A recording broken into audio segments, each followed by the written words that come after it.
Halo semuanya, perkenalkan nama aku Nadia Amanda, biasa dipanggil Nadia.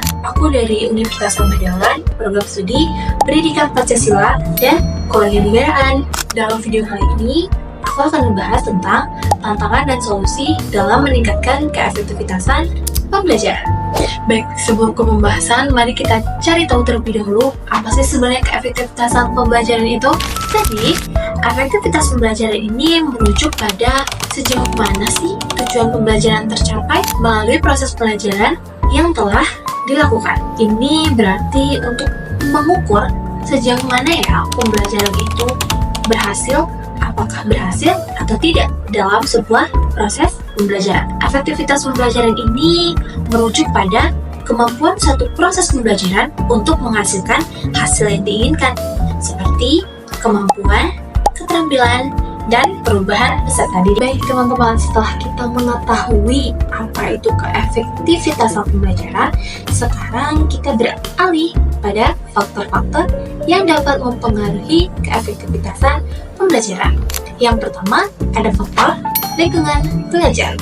Yang kedua, ada faktor guru dan strategi pembelajaran. Kemudian yang ketiga, ada faktor kurikulum dan kebijakan pendidikan. Nah, dalam faktor yang pertama, yaitu faktor lingkungan belajar, ini sayang sekali terdapat masalah yang sering terjadi. Misalnya dengan kondisi fisik lingkungan yang tidak mendukung, seperti suasana belajar yang panas atau dingin, atau kondisi kelas yang kotor, atau pencahayaan yang tidak memadai. Nah, itu yang menjadi penghambat untuk siswa dapat mengetahui dan menerima materi yang disampaikan oleh guru dengan baik, sehingga itu akan menurunkan konsentrasi peserta didik. Efektivitas pembelajaran tidak tercapai dalam suatu pembelajaran yang dilakukan. Nah, untuk masalah yang terjadi pastinya ada solusi yang ditawarkan, misalnya dengan mengupayakan pengelolaan fisik.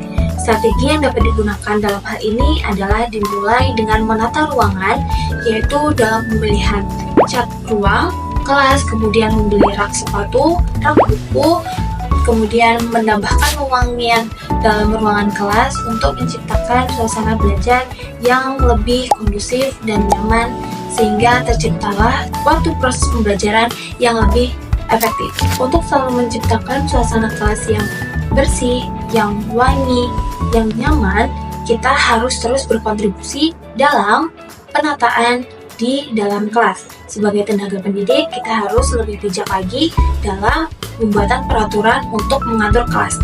Yang pertama, bisa dengan membuat jadwal piket untuk para peserta didik berkontribusi dalam menciptakan ruangan kelas yang nyaman dan bersih. Jika semua itu terlaksana dengan baik, maka akan tercipta suasana lingkungan belajar yang sangat mempengaruhi keefektivitasan pembelajaran, sehingga itu akan meningkatkan konsentrasi siswa dalam proses pembelajaran.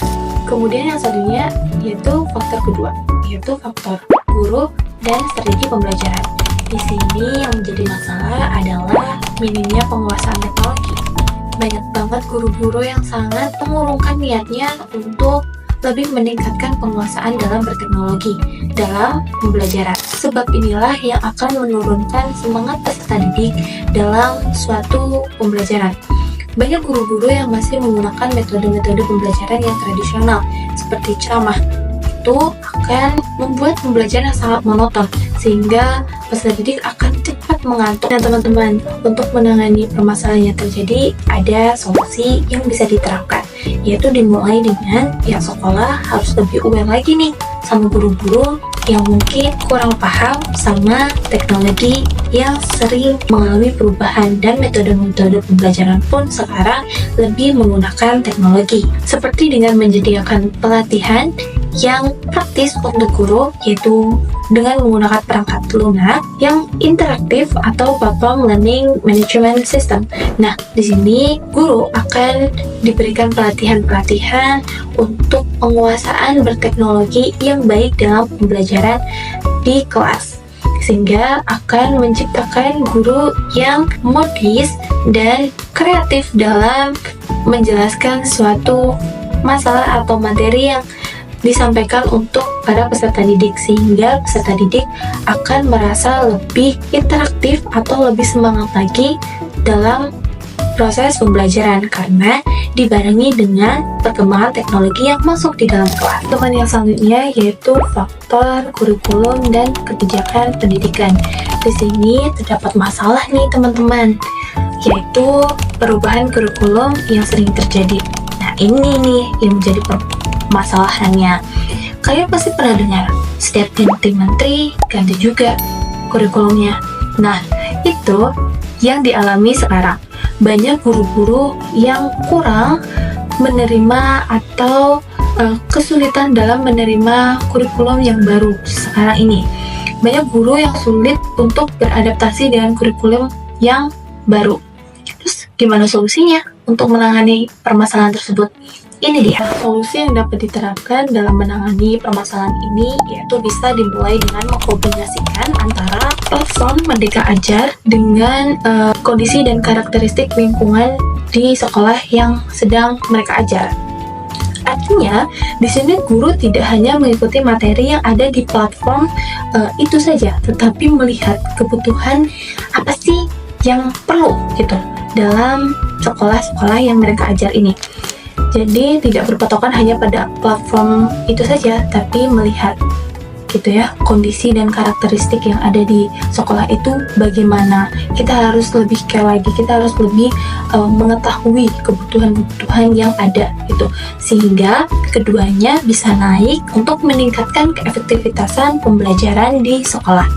Jadi dalam hal ini seorang guru akan lebih mudah untuk mengimplementasikan kurikulum yang ada sekarang, sehingga diharapkan guru tidak lagi mengalami kesulitan dalam hal ini.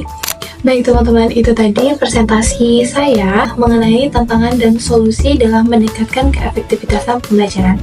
Semoga materi yang dipaparkan ini bisa bermanfaat untuk teman-teman semua. Saya Nadia Amanda, ucapkan terima kasih, bye-bye.